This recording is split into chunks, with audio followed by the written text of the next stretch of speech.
on, everybody? It's your observant lineman here, Uche Nwaneri. And old suspect Stephen A. Smith is back at it again, y'all. He don't want no more mama's cooking. We all know that. He don't want no more Kwame. But here we go again with Stephen A. Smith on the warpath. What's he doing? Oh, you know what he's doing. He's tearing down black players and blaming the black problems that he perceives in the NBA as far as coaching and general management. He's putting it on the players. Of course, he's putting it on the players. But let's check out this video on ESPN. Stephen A. Smith goes on a healthy tirade, and it felt kind of like it was a performance. It felt almost Shakespearian to a certain extent, how just completely manufactured his anger is. And not only is he sitting here tooting his horn, giving a performance, he tops it off, puts the cherry on top by walking off the set. Now, judge for yourself here. Do you really feel like this is an honest, genuine situation of someone being angered and enraged? He actually telegraphs the entire thing. Let's look at the video. You guys tell me what y'all think. A long enough career as an executive, and if he ends up landing someplace else, I'd applaud it because he deserves it, because he has a resume that speaks to that. I'm throwing no shade on Danny Ainge. I do think that he should have went after Anthony Davis a bit harder.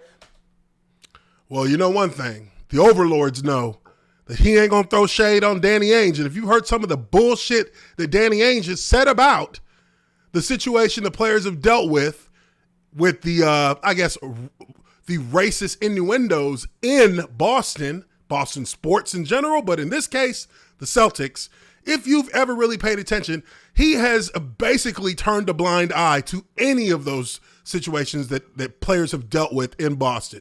Now, again, I'm not going to blame him on why people and fans do things like that, but you might as well say something about it. And he says, for somebody who's been there for 26 years, that he has never heard about any kind of racism from Boston sports fans. You, my friend, are lying.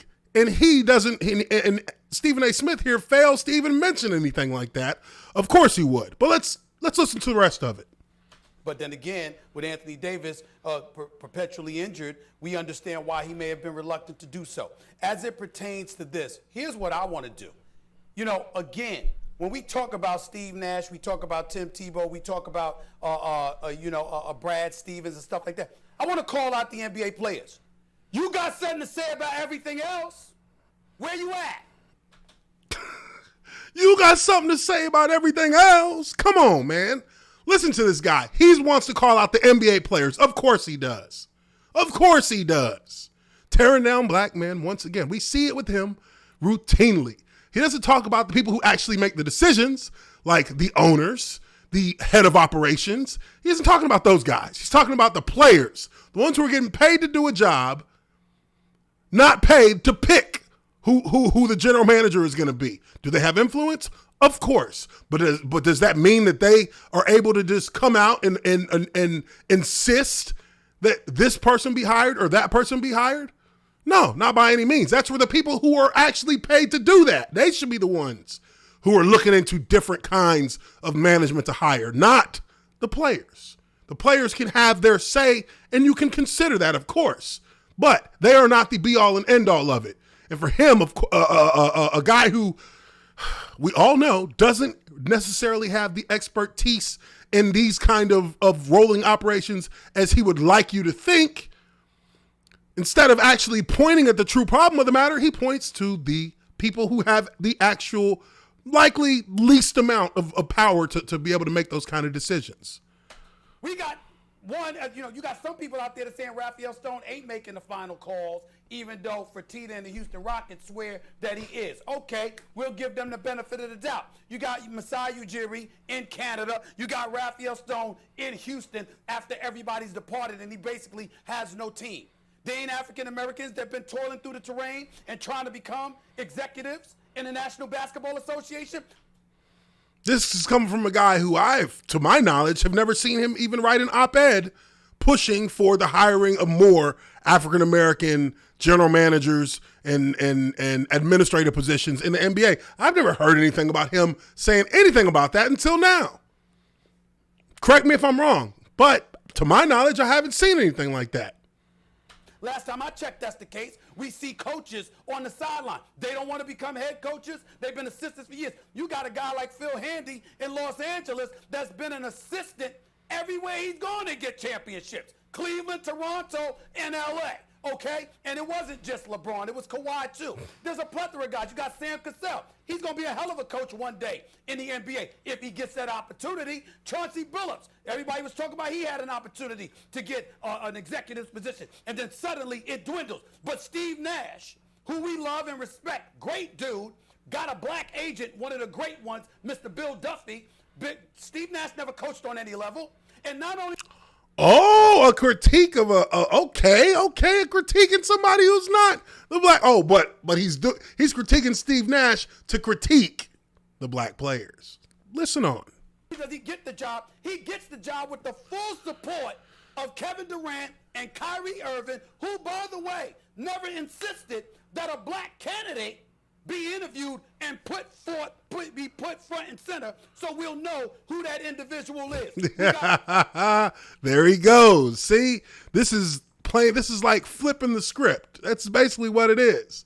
Oh, they approved of Steve Nash. Steve Nash, regardless of his coaching history, is known by everyone who has ever played with him to be one of the smartest, if not the smartest player that they've ever seen in the NBA. Highest IQ player that they've ever seen in the NBA. And he spent years consulting with NBA teams prior to coming out for a head coaching job. So there was a familiarity there, and I'm sure there are many players who would opt to have a guy like Steve Nash because of not only his multiple MVPs in the NBA, but also the fact that the guy has been considered by many as one of the greatest point guards ever to play.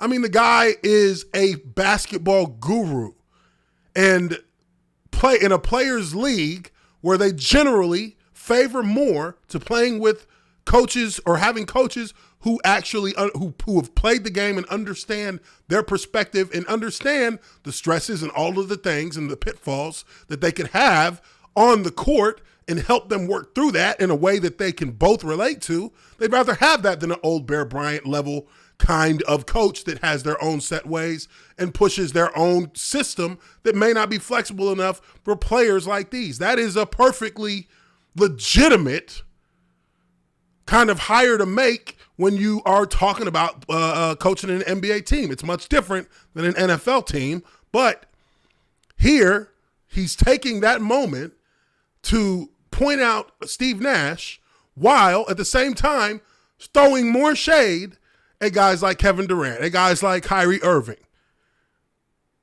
as if they should be the ones demanding that a black candidate be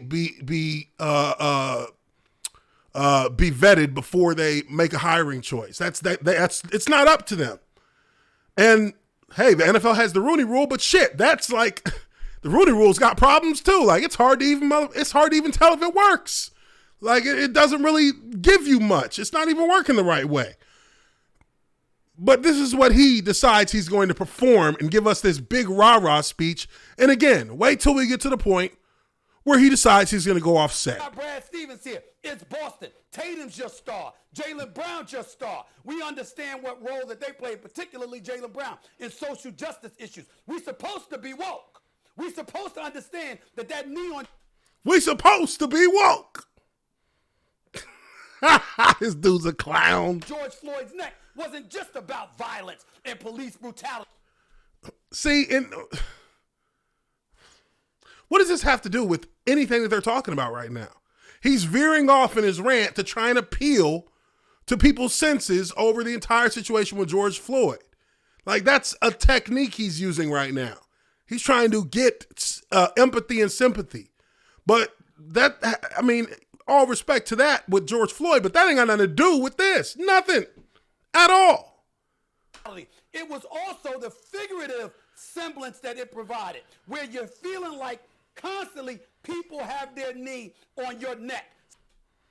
You feel like constantly people have their knee on your neck. Man, I wonder who that could represent in the chronological time that Stephen A. Smith has been a TV broadcaster.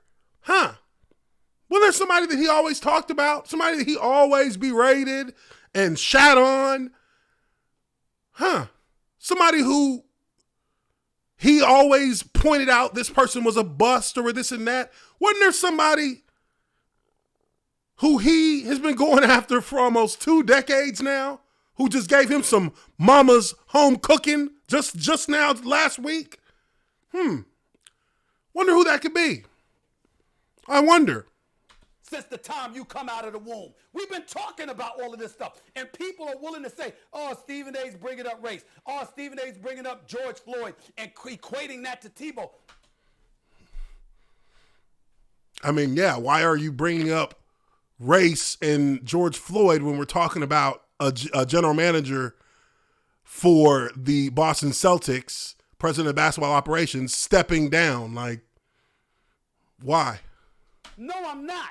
What I'm saying is, from a figurative perspective, what we witnessed and what got the nation up and it just inspired was because what we saw was symptomatic and emblematic of how we feel as a people, consistently being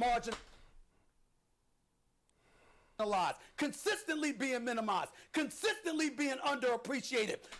Oh, consistently being underappreciated, consistently being marginalized, consistently being ostracized. By who can I think of who has also been directly treated that way by Stephen A. Smith over the last 2 decades? Undervalued. And in a world of sports where you got dudes with guaranteed contracts making money that would secure their generations of family, you got folks hesitant to speak up. You got players in. Oh, it's y'all fault for not speaking up. He's see, this is the thing. He's blaming the players for not speaking up. Look, the NBA's ratings have tumbled unbelievably over the last 12 months. And a lot of the reason why their ratings have tumbled the way they have is because players have been speaking up. What the fuck are you talking about, Stephen A. Smith? They have done things that have been strictly counterproductive to the bottom line of their sport in the name of social justice. What are you talking about? NBA players are some of the most powerful people in this world. When have they spoken up for black coaches? When? When have they spoken up for black executives? This guy is a clown. This is such a performance. It is actually like, I mean, you could put an artisan's hat on him or something. GMs, president of basketball operations. When has that happened? LeBron, all of them, everybody. Where the hell have they been? Nobody's done anything. And then when we the media, we bring it up, and you got white folks out here gonna sit up there and look at Stephen A. and say, oh, here he is bringing up race. And none of the black players speak up and say, yo, he got a point. Yo, he's right. Again, the entire last year of the NBA's life has been consumed with players standing up to speak their voices about injustice that they see and injustice that they have felt. This doesn't make any sense. He is literally just blaming them to play. This is a performance. This is literally a performance. He's had a very bad week. He is not in a good mood at all. He's having a very bad day. Yo, there's something that needs to be done here. Do y'all want me to bring up the Rooney Rule and how it might be needed in basketball? Oh, I forgot. I can't do that. Why? Because the Rooney Rule ain't even working in the damn NFL. So when are we going to say something about it? You know what? I'm going to walk away. I'll be right back because I'm scared I'm going to say something. There it is. There it is. I'm pissed. I'm pissed. Yeah, Burke, you want to respond? Do not attach any association of this to me whatsoever. I have nothing to do with such idiocy, such blasphemy, such ridiculous nonsense. Oh, the jacket comes off. The jacket comes off. He warns you he's about to walk off because I'm pissed. With the mic in one finger. Like, come on, dude. Come on. Man, look, people don't walk off set after they give a impassioned speech about what they feel is a wrong or a slight because of inaction on a different part's behalf. They're not going to walk off set. They just started the conversation. He was the one who let it off. So, if anything, you're going to sit through the initial discussion, and the first person who begins to try and create any kind of opposing view to it, then there may be an argument that starts up. Then you might see somebody walk off. You don't just give a speech at the beginning of the damn segment and walk off. I'm pissed. What you pissed for? What you mad? You made yourself mad. That was Shakespearian. I'm telling you, it was a Shakespearian performance. He's going to get a Golden Globe for that. What do you guys think? Let me know what y'all think about this over-the-top, rah-rah performance by Stephen A. Oh, sus Stephen A. Smith. Let me know what you guys think. Leave your comments down below in the comment section. Hit the like button if you like this video. Subscribe to the Observant Lineman, Uche Nwaneri, if you haven't already done so. Appreciate you guys very much for checking out this video, and I will catch you all on the next one. Peace.